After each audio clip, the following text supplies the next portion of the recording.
हाँ, good afternoon electronic second year बागपतन kettle.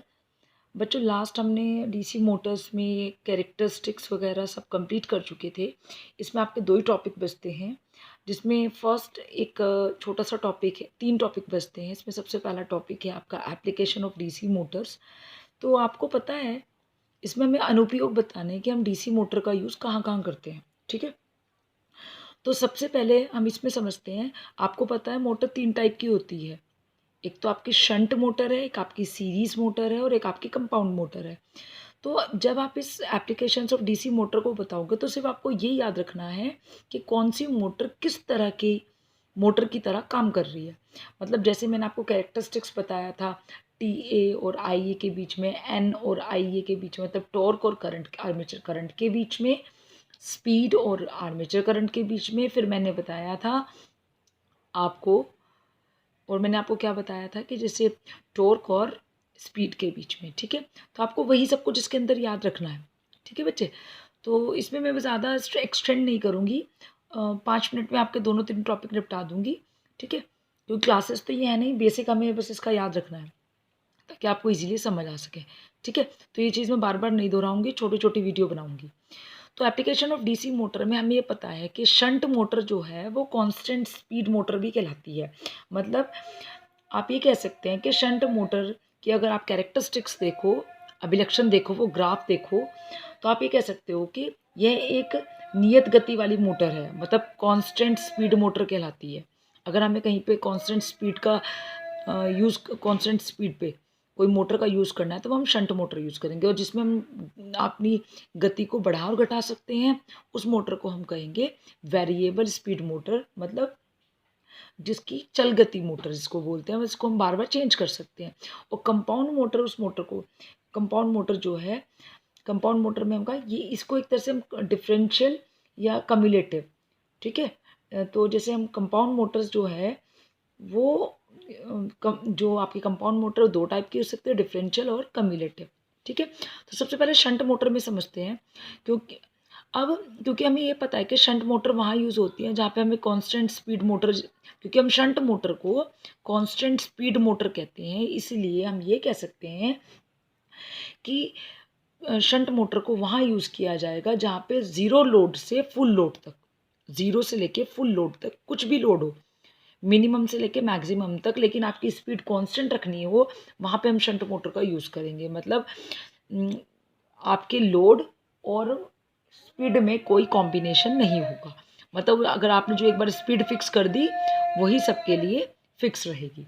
ठीक है, अब देखो बच्चे, जैसे हम इसमें ये कह सकते हैं कि जहाँ लोड, जिस लोड, जैसे मैंने ये कहा कि, जैसे मैंने ये वाली बात कही कि मिनिमम से मैक्सिमम लोड तक, तो मैं ये कहूँ कि मैम ये कैसे होगा? ये ऐसे होगा कि आपने चाहे लोड 20 रखा हो, चाहे लोड आपने 30 रखा हो या 4 रखा हो, मतलब लोड आपका कुछ भी हो, लेकिन आपने कहा कि आपने किसी एक लोड पे स्पीड को सेट कर दिया। मैंने कहा कि सपोज़ आपने लोड लगाया, रेजिस्टिव लोड माना है आपने, और आपने कहा कि मैंने 20 ओम पे 20 ओम लोड पे जो स्पीड है वही मेरी 10 ओम पे भी रहेगी, वही मेरी 40 ओम पे भी रहेगी, वही मेरी 50 ओम पे भी रहेगी।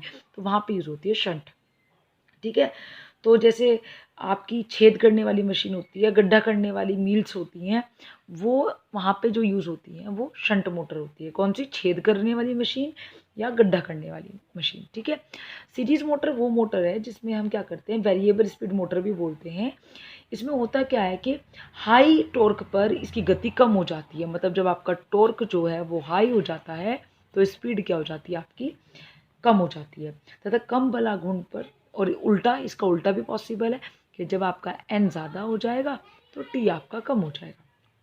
ठीक है, यद्यपि शून्य लोड या हल्के लोड पर मोटर की गति, हमें ये भी पता है कि अगर आपका टॉर्क बहुत ज़्यादा कम है, कि अगर आपका लोड ज़ीरो है तो फिर तो गति बहुत ज़्यादा हो जाएगी, और वो भी क्या है, हानिकारक है।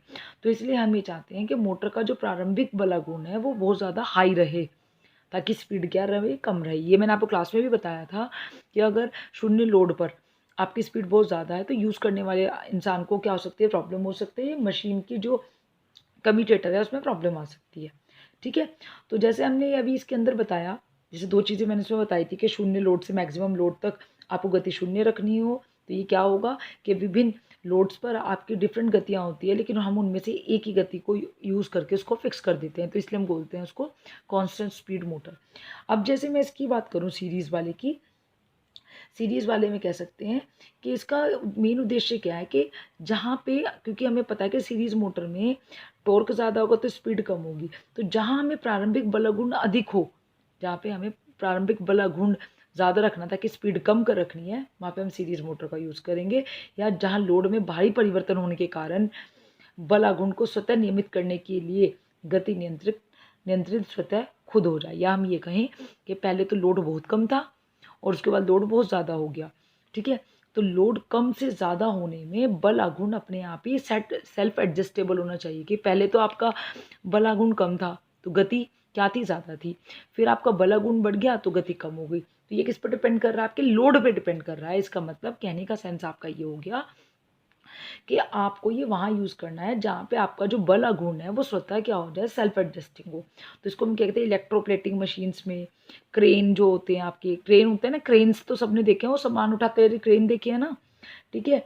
एलिवेटर्स, ठीक है, एलिवेटर नहीं होते मॉल्स में होते हैं, वो ऐसे ऐसे चलते हुए, ठीक है। एलिवेटर का मतलब होता है चीज़ें उड़ जाती हैं, ठीक है, एलिवेटर्स। या फिर सिलाई मशीन्स तो सबने देखी है, स्विंग मशीन्स, वहाँ पे भी क्या होता है, आपका वेरिएबल स्पीड मोटर की यूज़ होता है, ठीक है। उसके बाद जो है कंपाउंड मोटर है।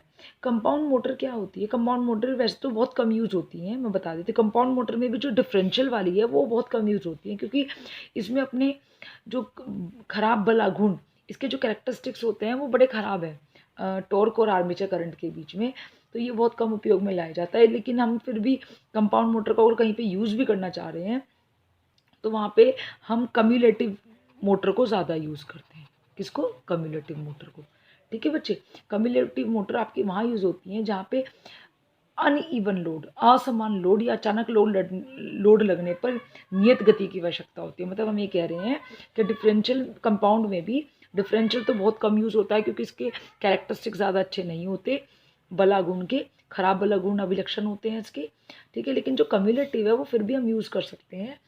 इसका यूज़ हम वहाँ पे करते हैं जहाँ पे आपका जो लोड है वो अचानक से बढ़ और घट रहा हो, लेकिन आपको स्पीड कांस्टेंट रखनी हो, वहाँ पे हम क्या यूज़ करते हैं, कंपाउंड मोटर। तो इसको हम करते हैं कि जैसे प्रेस मशीन्स होती हैं, प्रिंटिंग प्रेस मशीन, वो इस्त्री वाली जो सॉरी प्रेस होती है, प्रेस मशीन, व्युत्क्रम मशीनें बड़े बड़ी जो होती हैं उसकी बात कर रहे हैं, ठीक है। तो ये हो गया आपका applications of DC motor. Thank you बच्चों।